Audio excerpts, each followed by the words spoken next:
As an online business owner, you already know the importance of scaling your business. It's possible to ignore, right? People are shouting it from the rooftops all the time. But what if you don't have the budget for ads? I think eventually we all reach this point where the amount of output or content creation that Instagram and TikTok are going to require is more than we want to give. And yet, when we look at running ads, it's like a whole mortgage, even more in order to really scale your business without ads. So how do you reach new audiences in a sustainable, long-term thinking kind of way? That's what I'm going to talk about today. And I'm going to go through 4 easy steps to scale your business without ads. But before we dive in, if you haven't met me yet, I'm Kara Duncan, owner of The Kara Report. We are a boutique content marketing agency, and I specialize basically in blogging for SEO and Pinterest management for online businesses just like you. Over the past 5 years, I've worked with several 6-figure businesses and even a few 7-figure businesses. So let me tell you, I know a little bit about what's going on behind the scenes beyond what they're showing on Instagram. So while scaling your business is not as easy as some of the gurus online would have you believe, it is also not as hard as it seems. And you have more options. You can scale your business without spending a penny on advertising. So let's talk about it. Okay, first, what does scale your business even mean? Hear me out, bear with me, because I just want to make sure we're on the same page. When I think of scaling your business, I'm not talking about like the buzzword. I'm thinking about increasing your output or revenue without increasing your time or quality of work or customer satisfaction. It's kind of a tall order. So in simple terms, that kind of means selling more digital products or services, but in a way that doesn't have you working 24 hours a day, because that is truly the fastest way to burn out and lose the quality and customer satisfaction you are known for. Ask me how I know. Like, I've totally learned this the hard way. So scaling your business instead requires thoughtful strategy, planning, and execution to make sure that you're not only growing your business, because making more money is one thing, but doing it in a way that doesn't require more of you is a totally different thing. And there's so many ways to do this. But again, 4 steps that we're going to talk about. I feel like I'm channeling my inner Taylor Swift with my, putting it a certain number of fingers up. Okay. Number 1 is invest in a solid website and strong website copy. And I don't necessarily mean invest money, although that can be a way to do that. But I also mean time, because if you hire people, you are likely going to want to be involved in the process. I really believe that your website is your business's foundation. So investing in a solid website design and strong copy is really important. You want your website copy to be clear, persuasive, explain who you are, who your business is, what you do differently, right? I feel like AI has kind of changed the game for a lot of us in that there is a lot of generic information out there, and it is more important than ever to stand out. Also important to pre-address any objections. So for example, I told you that I'm a blog writer, so you better believe that on my website, you're going to see what hiring me, working with me is different than just like what you can get from ChatGPT or even your VA. I also believe in, when you're setting up your website, having multiple calls to action that kind of meet people whatever stage they're in. So I feel like people do this either one of 2 ways. They assume that people landing on their website already know who they are, or they're assuming they have no idea who they are. So in my opinion, you're going to have both people, or I guess when I feel like you're being strategic about it, you're going to have both types of people land, and they each need to find kind of like their next step. So if I'm brand new to like your industry, whatever your industry is, let's say you're a website designer, I am just starting my business. I vaguely know I need a website, but I have no idea what to look for. If I land on your website, I'm probably not ready to book a discovery call. What I'm going to want to see is like blog posts with information for me, an invitation probably to follow you on Instagram where you can kind of warm me up there, a freebie, whether that's like a quiz or a private podcast or PDF, whatever it is. Like, I'm going to need more warming. Versus if you send somebody there to your website that is hot and ready, and they're like, yes, I've been comparing website designers. I've been following you on Instagram for 4 years and I've read every single blog post. They're just going to need your contact page, right? So that is something to consider. We want it to be crystal clear that there is something on your website for everyone and that they can find it really easily. Also, I know I'm biased as a writer and I might be jumping on my soapbox prematurely here, but I feel like people invest so easily into design. And hey, I'm a big fan of beautiful templates. I know on Show It, there's specifically so many templates. 2 of my absolute favorites are Elizabeth McCravey and Tonic websites. I'll link to both of those in the description box. But then they invest in those beautiful templates and then they fill them with generic words. And I just feel like the words are kind of the important part.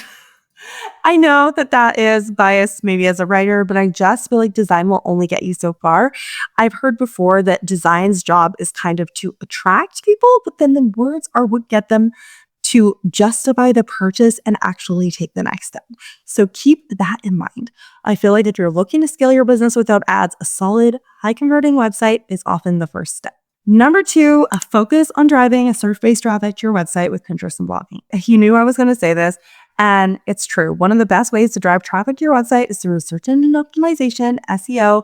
I know there's some new buzzwords. I'm just going to call it SEO, but no one in saying that, I mean also searches that originate on AI, like whether it's ChatGPT or Perplexity or Claude, whatever. No, one of the best ways to get traffic from there is through SEO. And in fact, I just showed something on my threads the other day that was like ChatGPT is sending more people to my website than Instagram, which is super interesting. I'm seeing a lot of noise in the online space about how SEO is dead.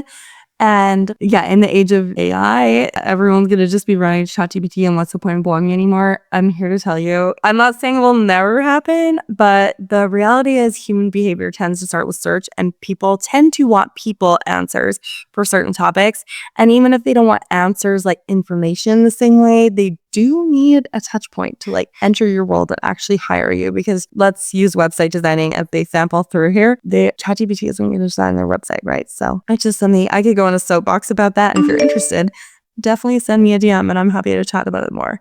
And then Pinterest is just everyone's favorite visual search engine that can drive a ton of traffic to your website if you optimize your pins with keywords and then high quality visuals. So when you're looking to scale your business without ads, I think it's important to capture people's interests as early as possible in their journey of working with you. Pinterest is one of the first places people go when they have a big life change, like they want to start a business, buy their first home, set New Year's resolutions, or get married, right? We know people head to Pinterest. And in fact, just today, Pinterest said that they have reached an all-time record of 578 million monthly users. And they have experienced an 11% growth rate year over year.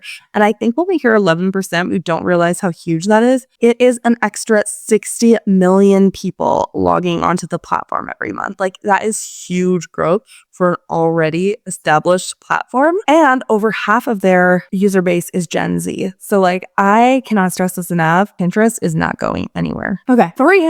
Okay.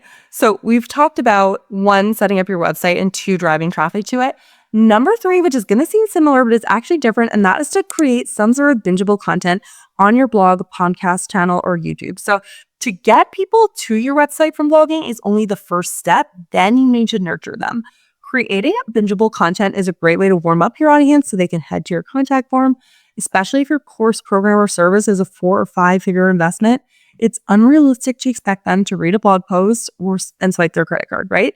But regular blogging can be a great way to have someone find you and then binge your content so they become loyal followers fast. Give them something to binge so they can stop looking at their competitors. And while we're passionate about blogging over here, it's important to know that that's not the only way to scale your business without ads. Some of our clients, in fact, see the most success creating long-form content around like blogging, podcasting, and or a YouTube channel. So it doesn't have to be a blog if writing is not your thing. But of course, if writing is not your thing, why wouldn't you just hire me? It's a natural next step. At the end of the day, all I want to say is like this allows you to reach a wider audience and increase your visibility and repurpose all of that effort without spending money on ads, which is the whole point of this video. And 4, find a way to continue the conversation with your audience through an email list or social media. So you're seeing the funnel, right? We get people to find you, we nurture them, and then we get them to a point of conversion. So once you've attracted an audience to your website or content, we have to keep them there, and then we have to like find a way to get in touch with them again. So if you're watching this, I'm going to wager a guess that you already know that Instagram is not the amazing awareness tool that it once was. However, it is still a good conversion tool. So I actually am kind of the opinion that it can be a great idea to lead people who are reading your blog posts to your Instagram. Encourage them to follow you, share a recent post that they might find interesting, and bring them to your world over there.